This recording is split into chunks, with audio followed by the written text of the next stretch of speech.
Juriscast, o seu podcast jurídico.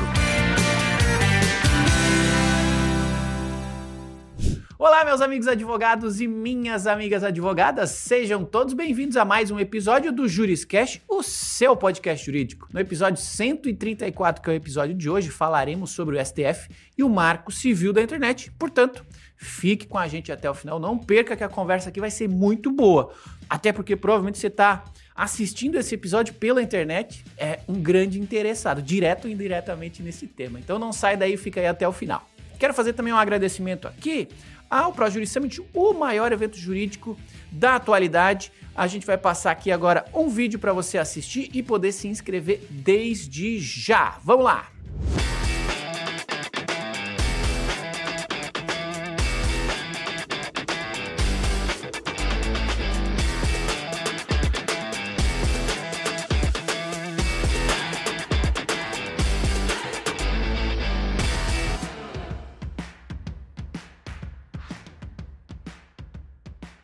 Legal, e para você que segue por aí, fica aqui o convite a nos assistir em vídeo. Sim, estamos em vídeo neste podcast no Spotify e no YouTube. Então assista a mim e ao nosso convidado também por vídeo, ou se preferir, continue nos consumindo em todas as plataformas de consumo de podcasts na internet. Todos os episódios do Juriscast são gratuitos para você. Então aprenda comigo, aprenda com os nossos convidados em todos os episódios do Juriscast. Hoje, então, para falar sobre o STF, o Marco Civil da Internet, temos um convidado especialista aqui no tema. Ele é Felipe Monteiro, sócio do Kasner Leonardos e head do Startup Desk, atuando com propriedade intelectual, direito societário e capital de risco. Possui graduação em Direito pela PUC de São Paulo e especialização em Direito Societário pela FGV e experiência na assessoria jurídica a startups, investidores e empresas de diversos setores. Seu foco está, então, na solução, em soluções inovadoras e na produção de ativos intelectuais no mercado brasileiro e internacional. Feita aí a nossa apresentação, Dr. Felipe Monteiro, seja muito bem-vindo ao Juriscast. Muito prazer, Thiago. É um prazer estar aqui com vocês. Uma honra, na realidade, ser convidado para um podcast de tamanha excelência e com discussões profundas e interessantes sobre o ordenamento jurídico brasileiro e questões sociais também que acabam afetando o dia a dia de nós usuários, de todos os cidadãos do Brasil e do mundo também. Pois é. E recentemente, se eu não me engano, foi no episódio 126, nós falamos também sobre o STF. E agora estamos aqui falando novamente. O STF ele tá ganhando uma visibilidade estranha, talvez até indevida, né? Mas se o tema tá aqui é porque a gente precisa falar sobre ele, né? Porque esse tema nos impacta enquanto profissionais da área jurídica ou, no mínimo, enquanto cidadãos. Então, antes até da gente entrar na nossa pauta, falar em específico lá sobre essa interpretação do artigo 19 do Marco Civil da Internet, vamos tentar resumir, para quem não sabe muito desse cenário, para quem não é especialista no tema ou para quem não está acompanhando os noticiários, você pode nos ajudar, por favor, a entender um pouquinho por que a gente está falando de novo do STF, né? E em específico desse tema aqui. O que está acontecendo, o que está em vias de acontecer a ponto da gente precisar falar sobre o Marco Civil da Internet e o STF. Legal, Thiago. É ótimo a gente começar a falar da competência da STF. É óbvio que a gente poderia falar de inúmeras competências que o STF tem, mas eu acho que a gente precisa dar um passo e entender como é que existe o ordenamento jurídico brasileiro, né? Para a própria organização do Estado brasileiro. Hoje, o Estado brasileiro ele é dividido entre o Executivo, o Legislativo e o Judiciário. O Judiciário ele tem diferentes tribunais, né, que são responsáveis ali e divididos de acordo com a competência deles para julgamento de determinadas questões. E como o próprio nome do STF já diz, né, o Supremo Tribunal Federal, ele é a última instância relacionada a temas que ferem ou que podem almejar questões constitucionais. E o nosso ordenamento jurídico brasileiro ele é constituído por normas. E a norma, como jurista estuda na faculdade, que é sempre bom a gente voltar para os princípios ali, é um conjunto de regulamentações que ajudam a manter a ordem social, a ordem econômica de um determinado local. Que local a gente está falando aqui é o Brasil. E quais normas existem? Existem as normas criadas através do legislativo, que são as leis. Existem as normas que são constituídas ali através de decisões judiciais, acórdãos, proferidos pelo judiciário. E existem princípios também. A maior norma que nós temos, a norma mais legítima que temos em nosso ordenamento jurídico hoje, dentro da nossa escala ali, é a norma constitucional. É a norma que determina quais são os princípios e a base do ordenamento jurídico brasileiro e das leis brasileiras. E sempre que existe uma discussão relacionada a eventuais princípios previstos na Constituição brasileira, sobre uma perspectiva de ferir ou não ferir, respeitar ou não respeitar esses princípios ou essas normas, esse assunto ele é levado, né, geralmente, como última instância para o Supremo Tribunal Federal, que é o STF. Por isso que, em diferentes temas, a gente tem visto o STF sentenciar, proferir acórdãos ali relacionados a algumas matérias do nosso dia a dia. Dentre elas, essa perspectiva do direito digital, que traz aqui para nós uma discussão jurídica, social e econômica também, relacionada à liberdade versus o poder de intervenção do Estado para que ele possa garantir ou proteger alguns princípios constitucionais, como, por exemplo, o princípio da dignidade humana, o princípio da liberdade, que são questões hoje que são tratadas diretamente quando a gente fala em relação ao Marco Civil da Internet e esse acórdão que o STF está para proferir e ainda está em discussão, relacionado ao artigo 19, né, que discute a responsabilidade das plataformas ali digitais. Não só suficiente essa discussão por conta de algumas ações sociais que estão acontecendo dentro das plataformas, ações relacionadas aos usuários, sobre questões que muitas vezes podem ser denominadas fake news, mas também outras ações que podem ferir os direitos dos usuários, o não respeito à perspectiva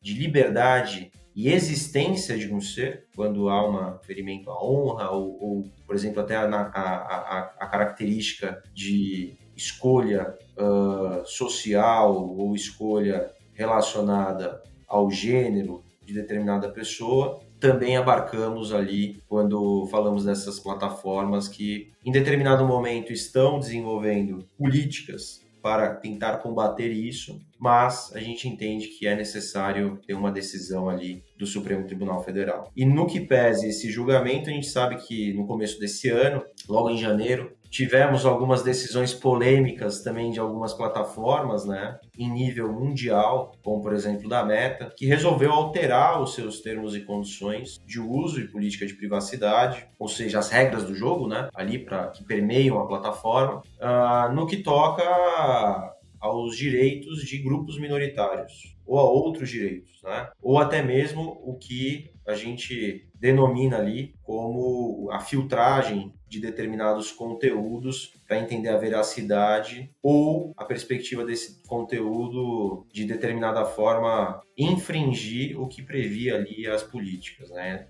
Então, partiu nessa alteração uma mudança de uma política menos intervencionista por parte da Meta e mais permissiva de não fazer a checagem desses conteúdos, o que também tem sido debatido amplamente agora no nosso ordenamento jurídico, porque no que pese a Meta ser uma sociedade aí mundial, né, que está em diferentes países, ali ela tem que, dentro da atuação em relação aos usuários e também em relação à atuação dela no Brasil, ela precisa respeitar as leis e diretrizes do nosso ordenamento jurídico. E eu acho que é isso que a gente vai discutir um pouco quando a gente falar do artigo 19 e também de outros assuntos relacionados a essa perspectiva da era digital e como fortalecer as entidades. E, por outro lado, existe também uma discussão sobre a perspectiva de autonomia privada das partes, né, se relacionarem ali contratualmente e também a liberdade econômica para que a modulação que seja feita pelo Supremo Tribunal Federal não interfira e não prejudique ou inviabilize as atividades dessas plataformas que são tão importantes e utilizadas hoje pelos brasileiros. Legal, tem bastante coisa aqui para discutir e bastantes interpretações diferentes e influências sobre o mesmo tema, né? Essa flexibilização por parte aí do entendimento do STF com relação ao artigo 19 do Marco Civil da Internet, considerando que o Marco Civil da Internet já surgiu com essa ideia de organizar, né, regular como que o comportamento digital seria tratado do ponto de vista legal, essa flexibilização por parte do STF, vai inevitavelmente, pode, né, inevitavelmente influenciar tanto os usuários quanto as plataformas, né?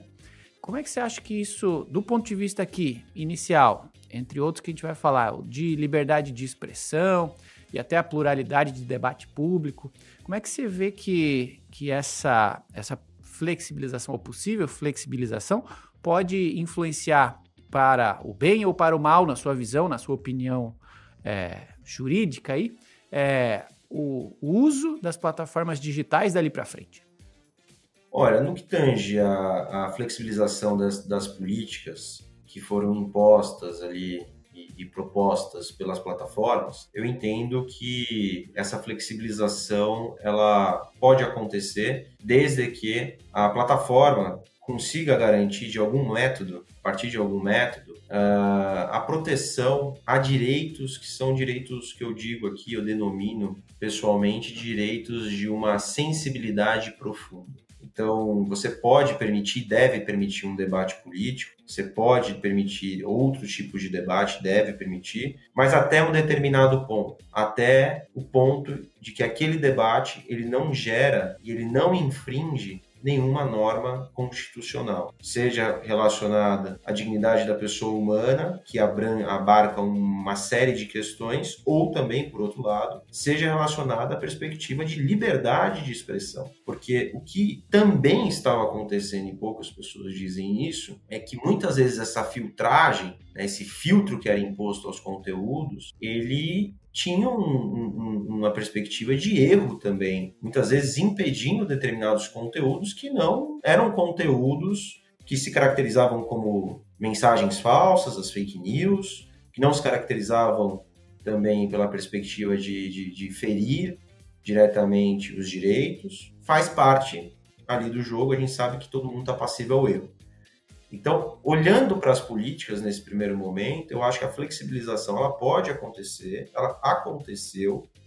Agora, existe uma responsabilidade social da companhia, da plataforma, em também garantir um determinado limite. Se esse limite vai ser através de comentários dos próprios usuários, se vai ser através de outros mecanismos, utilizando a inteligência artificial ou não, aí eles podem ter a liberdade de autodeterminação.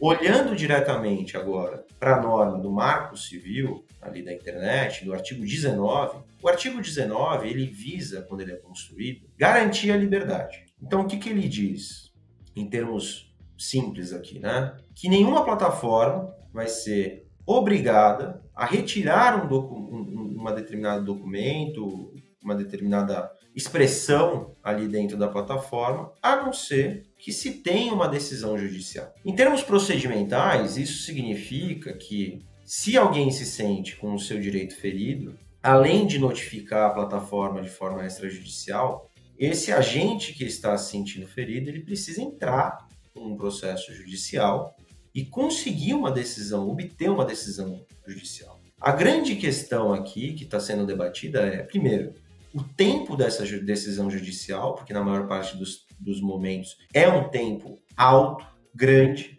que muitas vezes não impede com que aquele sofrimento e dor e a perda e o dano que o usuário sofre seja mitigado, diminuído. E também é debatido, a partir daí, a inconstitucionalidade do artigo 19, porque a plataforma, considerando diversos princípios constitucionais, dentre eles a perspectiva de respeito à dignidade humana, de combate a atos ilícitos complexos, como, por exemplo, pornografia, infração relacionada à criança e ao adolescente, por exemplo, ou outros atos que não são tão complexos, mas são atos considerados mais de caráter privado, como, por exemplo, perspectiva de ferir a imagem, um direito de personalidade de um agente, ele também existe, esse dever por parte da companhia, ou por parte de qualquer cidadão. Porque a gente parte de uma premissa constitucional que as empresas, as pessoas jurídicas e as pessoas físicas precisam respeitar esses determinados princípios. E é isso que o STF está debatendo. Até onde eu respeito a liberdade do terceiro que está infringindo e até onde a plataforma pode intervir e censurar ou retirar, censurar no entendimento de alguns, retirar no entendimento de outros, esses conteúdos. A gente teve até agora, dentro desse debate relacionado a esse caso, 3 proferimentos de votos. Os 3 colocam de determinada forma a inconstitucionalidade do artigo 19, ou seja, que não é só mediante uma ordem judicial que a retirada dos conteúdos deve acontecer, mas eu entendo que provavelmente vai existir uma decisão ali proferida pelo Supremo Tribunal Federal da inconstitucionalidade, mesmo que seja ela parcial. O que significa que a plataforma ela vai ter a obrigação de retirar determinados conteúdos a partir de notificações extrajudiciais feitas pelos usuários, mas sobre determinados temas, não sobre tudo. Porque também, se a gente pensa que isso tem que ser feito sobre tudo que é alegado numa plataforma que tem mais de milhões de usuários, eventualmente a gente está prejudicando a capacidade de atuação dessa plataforma no Brasil. E também você está transferindo, muitas vezes, esse poder de decisão para a própria plataforma, que não deve ser uma responsabilidade total dela. O meu entendimento é que a responsabilidade tem que ser uma responsabilidade parcial e, obviamente, para determinados casos, que são casos graves, como, por exemplo, eu já citei o caso de eventual pornografia infantil ou pornografia, por exemplo, tá? Mas não para todos e quaisquer casos ali que podem ter algum tipo de restrição ou infração a direitos dos usuários. Se você, por exemplo, está falando de um direito à imagem e reputação desse usuário, acho que tem que analisar no caso a caso. Qual a extensão daquilo, né? Até onde perdura essa realmente uma perspectiva de infração em relação à reputação, dano à reputação. Isso a gente sabe que é amplamente discutido nos termos de responsabilidade civil nos tribunais. E mesmo quando a gente fala de dano à reputação, é muito difícil da gente conseguir mensurar. Se é difícil mensurar, consequentemente, também existe uma dificuldade em você caracterizar até onde vai a liberdade do próximo na opinião dele e responsabilização. Então, por isso que eu entendo que a melhor solução para essa situação seria uma responsabilidade parcial por parte das plataformas para alguns casos extremos ali que são postos e que podem ferir a ordem pública e princípios importantes para da nossa Constituição brasileira. Legal, um bom ponto de vista, a gente limitar esse poder ilimitado, né, de remoção de conteúdo, porque de fato podem existir conteúdos que de fato não estão infringindo nenhuma regra e ao serem removidos estão, né, perdendo o seu direito à expressão. E eu concordo com você também no que você posicionou sobre a responsabilidade das plataformas. Eu tenho um conteúdo meu que também foi bloqueado e inclusive minha conta do Meta é restrita até hoje por um conteúdo que eu fiz um vídeo comparando visualmente a Constituição dos Estados Unidos com seus 4, 5 artigos e a nossa, mostrando a diferença e tal, e nada demais no conteúdo, nenhum posicionamento político ou agressivo, mas o algoritmo entendeu que havia ali algum problema e ok, fui vítima dos termos de uso do Meta e faz parte de estar naquela plataforma, utilizar o seu espaço e seguir os seus termos de uso e logicamente essa discussão é muito boa para a gente chegar a esse entendimento mais claro sobre quais são esses limites de intervenção de cada uma das partes, tanto do STF quanto da própria plataforma em si. Essa minha colaboração me leva a uma perguntinha que vai se separar em duas, né? A primeira delas é, será que hoje, né, segundo o artigo 19 do Marco Civil lá da internet, o jeito correto, como você bem citou, hoje, de fazer a remoção de um conteúdo digitalmente é através de decisão judicial. Em alguns locais da Europa, eles utilizam um outro conceito, eles utilizam lá a notificação e remoção, como você também citou aqui, que a remoção é feita sem ordem judicial. Você acha que esse é o modelo... Você já respondeu, né, que esse modelo deve ser limitado a algumas temáticas, né, alguns temas específicos. Mas como será que a gente chega nessa garantia de que quais são eles e qual é o limite dessa interpretação para que o devido processo legal e a ampla defesa sejam mantidos na maior parte dos casos, né? Ou, se possível, idealmente, na totalidade, né? É uma discussão difícil porque ela é bastante interpretativa, né? Tanto do código quanto da interpretação do próprio conteúdo em si, né? O ideal, assim, olhando para um cenário ideal, que eu acredito que hoje ele não é passível de ser praticado de acordo com algumas questões que eu vou comentar. Cenário ideal, você tem uma lei, você tem um projeto de lei que tramitou, em que você tem a alteração da lei, e essa lei determina quais são os passos ali, e determina também qual que é a autonomia privada perante a relação usuário-plataforma. Acho que esse em termos procedimentais, entendo que é esse. Por que eu acho que isso não é passível hoje? Tá? No Brasil, a gente está discutindo uma reforma tributária. No Brasil, existem outras questões que são também de alto clamor social, econômico e político. Hoje, entre nosso Congresso Nacional, tramitam milhares e milhares de projetos de lei. Então, talvez essa medida, no momento atual, não seja passível de ser utilizada. Por isso que entra o STF tentando fazer uma interpretação dessa norma para entender até onde ela é constitucional ou inconstitucional mediante um caso concreto.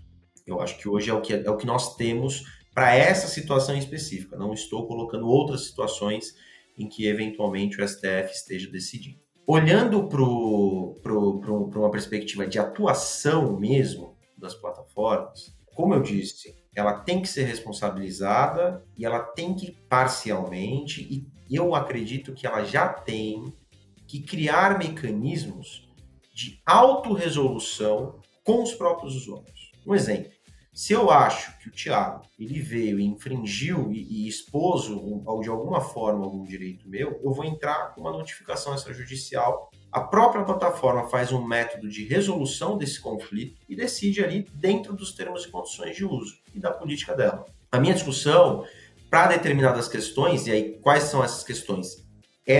Seria a lei que falaria? Ou a própria decisão do STF que teria que taxar ali um rol de direitos que a plataforma teria responsabilização ou não? Nós seríamos e faríamos ali uma autocomposição do nosso problema. Então, existe um problema de direito de imagem. Legal, faz uma autocomposição entre o Felipe e o Thiago.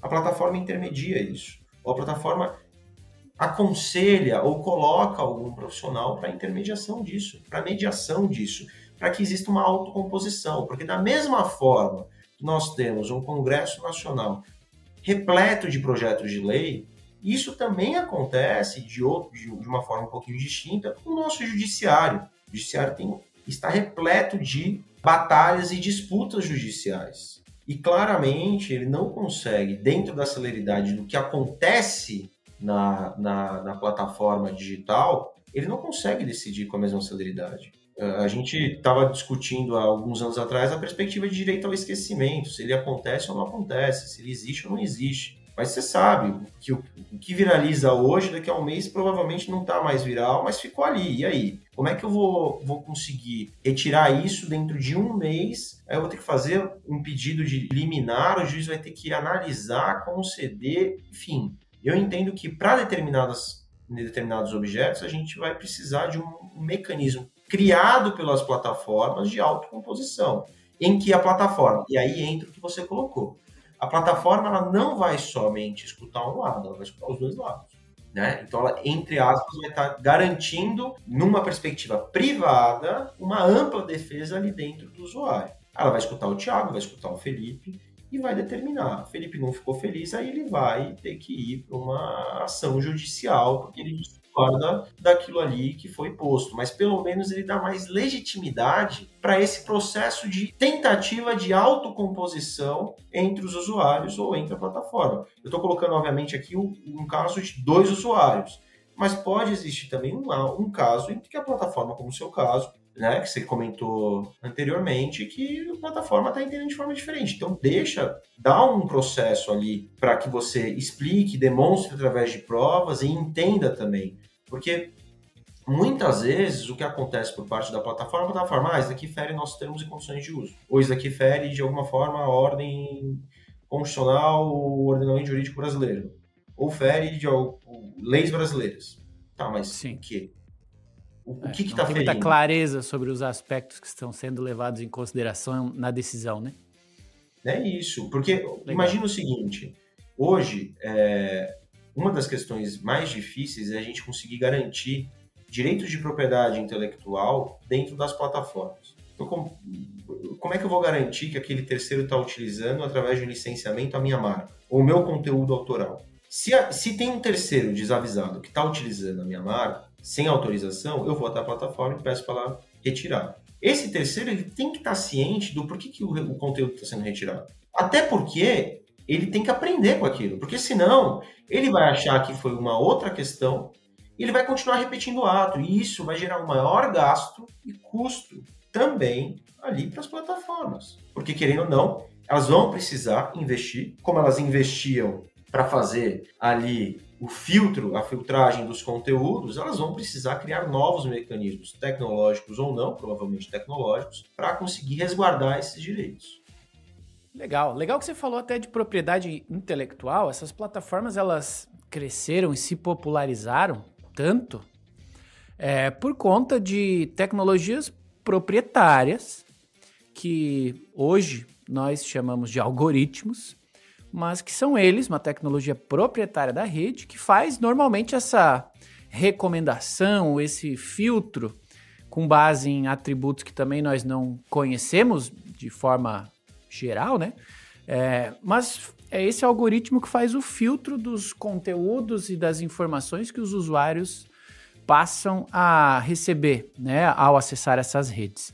E tem, então, por conta dessa falta de controle e clareza por parte do usuário, uma interpretação que equipara as plataformas a editoras, né? E por isso elas ficariam sujeitas à responsabilização por parte do conteúdo que nelas foi publicado. Como é que você vê essa visão? Faz sentido, não faz sentido? E se tem já, no seu entendimento, essa distinção dessa tratativa, se ela já pode gerar algum tipo de influência na jurisprudência, afetar a jurisprudência de alguma forma?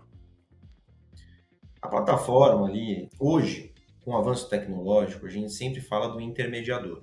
Qual que é a capacidade do intermediador de disponibilizar aquilo e atender e atingir determinados requisitos? Então a gente tem que, por isso que a gente acaba discutindo muito essa questão da liberdade de expressão. Por quê? Existe a liberdade por parte da própria plataforma e existe a liberdade por parte daquele que está colocando o conteúdo. O que acontecia é que, com as editoras, num processo muito mais manual e estático, existia uma capacidade ali de realmente revalidação daquilo que seria publicado. E a gente sabe que muitas vezes com um viés político, social, e está tudo bem, né? O que está acontecendo com as plataformas é que o tamanho de tráfego de dados e informações é tão grande, tão rápido e está tão intrínseco na rotina dos usuários e dos cidadãos, né, que existe uma dificuldade técnica da plataforma conseguir, sim, mensurar e até proibir. E aí, quando eu falo de dificuldade técnica, não é que as plataformas não teriam capacidade de solucionar, porque eu entendo que hoje elas conseguiriam, mas é necessário um investimento alto nisso. Não somente um investimento para desenvolvimento da tecnologia, mas para manutenção e armazenamento dos dados que estão sendo colocados ali e postos, porque é um tráfego muito grande. Eu entendo que a plataforma, ela Como se trata de um veículo privado, ela tem que sim, tá, de determinada forma, dizer quais são as regras dentro daquele veículo privado. O que você precisa ter para acessar a minha plataforma, o que você precisa respeitar para acessar a minha plataforma e quais são as consequências disso. Isso tem que estar claro. Porque de forma alguma, como a gente sabe, né, a norma privada ela não pode ferir a norma pública. Sempre vai prevalecer a norma pública. Então, retornando para a tua pergunta, eu não entendo que tem que ser o mesmo tratamento, tá? É um tratamento diferente. Talvez o veículo para a criação desse tratamento distinto pode partir sim das editoras, mas não é. Até porque elas não são tratadas em outras questões jurídicas da mesma forma. Então não posso tratar em uma forma e em outra não. Tributação eu vou tratar de uma forma, tributação e nas questões cíveis eu vou tratar de outra. Não, mas formulando e alegando novamente aqui a minha ideia que eu defendo aqui é que sim, tem que ter pelo menos algumas diretrizes de proteção. Quais são essas diretrizes e quais são esses elementos? Eu acho que ainda a gente precisa discutir um pouco, entender um pouquinho mais quais são, até puxar dados das próprias plataformas, porque deve ser de interesse da plataforma ela também ter um ambiente saudável. Porque se ela não tem um ambiente saudável, o usuário ele não vai ficar ali naquele ambiente de uma determinada forma e vai gerar um maior passivo, todo mundo sai perdendo. Sim. Legal, gostei. E a gente falou de propriedade intelectual e você atua nessa área. E a nossa audiência aqui no Juriscast é da área jurídica. E também tem bastante gente aqui que nos assiste que trabalha em departamentos jurídicos, empresas e tudo mais. Eu gosto sempre de fazer uma pergunta aqui, pensando nesse pessoal que está aqui ouvindo e aprendendo com a gente nesses episódios aqui, percebendo, putz, algo vai mudar, algo vai acontecer. E você, como especialista aqui, eu sempre faço aqui o quadro Mãe de Iná, momento de futurologia. Eu gostaria que você nos desse aqui dicas para 2 perfis aqui do ponto de vista de, poxa, como é que eu aproveito, né, ou como é que eu me previno? Do ponto de vista de quê? De empresas. Tem alguém aqui nos assistindo que é de empresa e que essa discussão do STF a respeito do artigo 19 do Marco Civil, ela pode influenciar empresas. A que você diria para essas pessoas ficarem atentas? E da mesma forma, para escritórios de advocacia que estão aqui nos assistindo e nos ouvindo, o que você diria? Poxa, pode ser que apareça oportunidade aqui, fiquem atentos a esses temas, porque no final das contas a gente está aqui para aprender e quer usar esse conhecimento para, né, nas empresas aqui perder menos dinheiro, evitar problemas, nos escritórios de advocacia para fazer mais dinheiro. Então, resumindo aqui a minha pergunta, o que você dá de dicas aí para quem está numa empresa, para quem está num escritório de advocacia, para que eles aproveitem ou se preparem melhor para essa possível reinterpretação que possa vir aí do STF a respeito dessa parte do Marco Civil da internet? Primeira dica para ambos é nunca fiquem parados, porque senão a gente vai perder o ônibus e o ônibus está passando rápido, cada vez mais rápido. Olhando para as empresas, entendo que já existe uma tendência no Brasil e mundial de cada vez mais uma exigência de métodos de mitigação de risco, o famoso compliance. Criem políticas, façam debates, eduquem os colaboradores para evitar que esses tipos de ações sejam realizadas. Por quê? A gente nunca consegue mitigar um risco 100%. Acho que a primeira palavra que a gente aprende no curso de direito é o depende. E a mitigação desse risco é da mesma forma. Não existe um método em que você mitiga 100%. Na minha visão aqui, na minha visão, você mitiga 100% do risco. O risco sempre vai existir. Só que, se você tem mecanismos de proteção que demonstram que você, como empresa, agiu de boa fé, as consequências de uma eventual infração são menores. A gente não pode, eu acho que muitas vezes eu brinco, né, nas aulas de mestrado, numa discussão que eu tenho com alguns colegas, é que a boa-fé ela tem sido utilizada para muitas coisas. Então, tudo é boa-fé. A gente sabe que não é bem assim o Instituto. Mas, nesse caso, a boa-fé tem que ser demonstrada por parte da empresa. Isso faz com que a empresa tenha mecanismos de redução desses riscos de acontecerem e, se acontecerem, de redução de eventuais consequências, sejam consequências administrativas, contencioso judicial ou até penalidades ali que possam ser aplicadas por alguns órgãos. Então, acho que esse é o primeiro passo. Se eu pudesse investir, se eu fosse da área jurídica de uma empresa e pudesse investir nisso, eu investiria nisso. Até porque algumas empresas olham para essa parte de compliance não somente como uma etapa para você mitigar riscos, mas também uma etapa para conhecer o usuário e para você ampliar, eventualmente, o que você desenvolve para o usuário. Então, se você tem esse mapeamento, se você tem, por exemplo, um mecanismo de resolução de disputas, se você tem suas políticas bem postas, eu acho que você consegue muito mais a fidelização do usuário, e isso tem uma característica econômica para a empresa, porque a gente sabe que cada vez mais está difícil a gente fidelizar, né, com a quantidade de oferta que a gente tem no mercado, a gente fidelizar isso, né, fidelizar esse usuário, esse consumidor, esse cliente, para todo e qualquer mercado. Tá? A gente estava falando do mercado de inteligência artificial, que só existia uma plataforma, hoje a gente já tem 5, 6 plataformas. Qual que você usar? Uso todas, mas qual que você prefere? Qual que você está fidelizado? Qual que você está colocando as informações confidenciais? Qual que você está realmente acreditando que aquele output que ela te deu é verdadeiro, entendeu? Então, tudo hoje a gente tem uma alta competição. Para os escritórios, eu acho que aí, consequentemente, também surge a oportunidade de desenvolver esses serviços de proteção e mitigação de risco. Existe a possibilidade de estar mais próximo desses clientes. Existe a responsabilidade de fazer em casa isso também. Então, educar os profissionais, os jovens advogados, os estagiários, quem quer que seja dentro da instituição, para que eles entendam essa perspectiva. E tem um outro ponto que aí eu acredito muito, cada vez mais estar próximo do ambiente digital. O ambiente digital já é uma realidade. Durante a pandemia, a gente discutia se o ambiente digital ele ia, de alguma forma, alterar completamente o nosso modo de convivência. Hoje existe uma discussão de voltar totalmente para o presencial.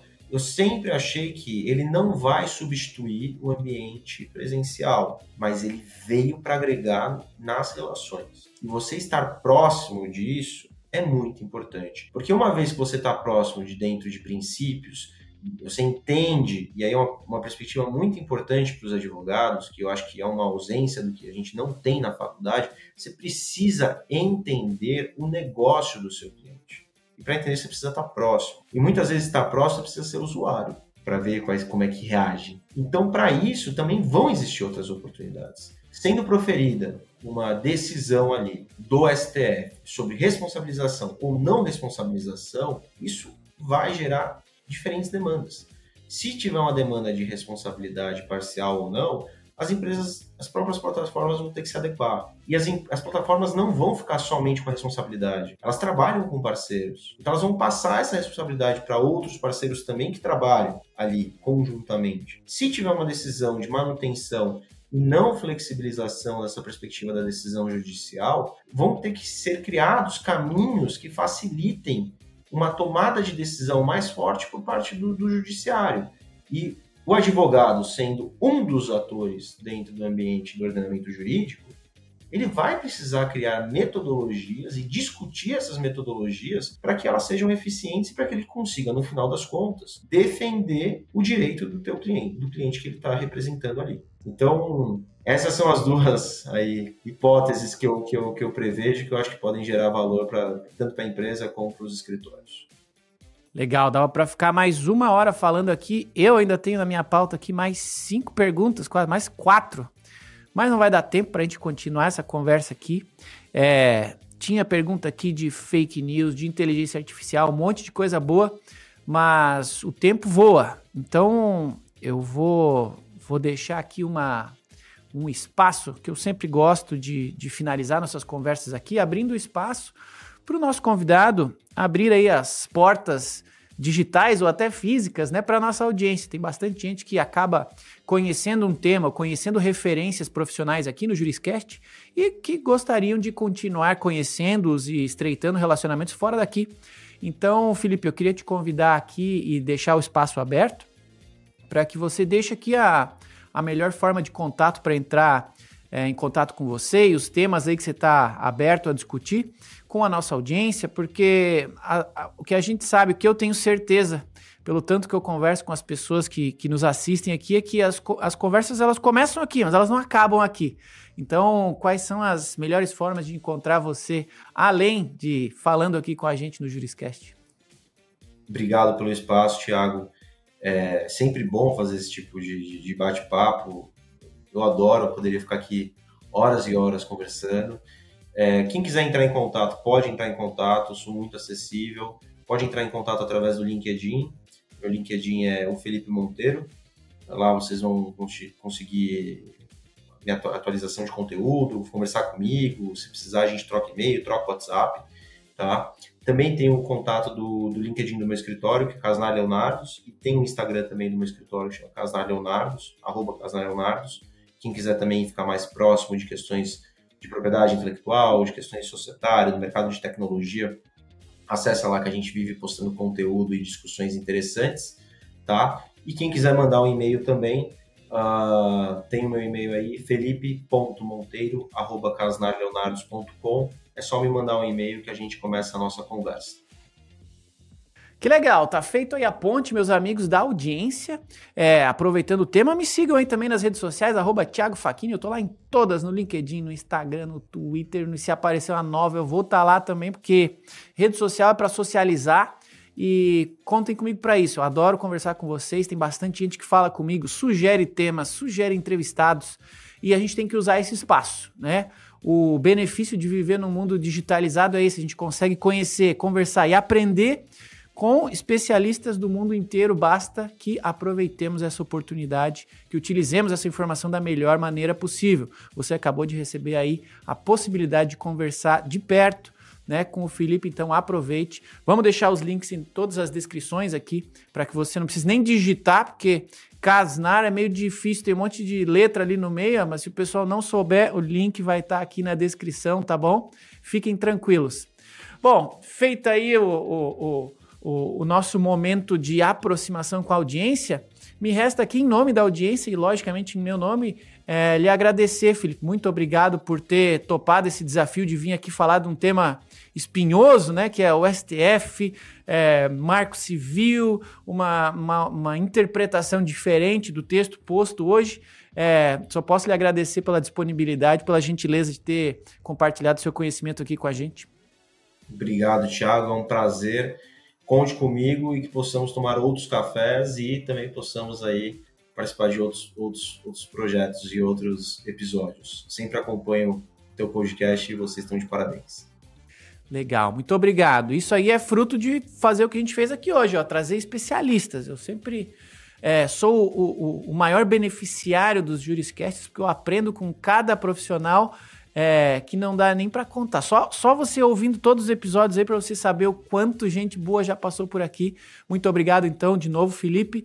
E, obrigado. Claro, muito obrigado a você aí da audiência que acompanha os Juriscasts. Muito obrigado a você que compartilha esses episódios com seus colegas aí da área jurídica que estão pesquisando ou precisando saber mais sobre esse tema. Muito obrigado. E aquele já tradicional, mas merecido agradecimento ainda mais especial a você que nos acompanhou até o final deste episódio de hoje. Muito obrigado, muito obrigado. É para vocês que a gente está sempre buscando aqui referências para ter conversas que de fato nos permitam sermos profissionais cada vez melhores. É compartilhando o conhecimento aqui do Felipe que a gente multiplica esse conhecimento e assim fazemos um ecossistema jurídico cada vez mais próspero para todos que nele e dele vivem, tá bom? Muito obrigado, então. Nos vemos na quinta-feira que vem no próximo episódio do Juriscast, o seu podcast jurídico. Até lá e tchau.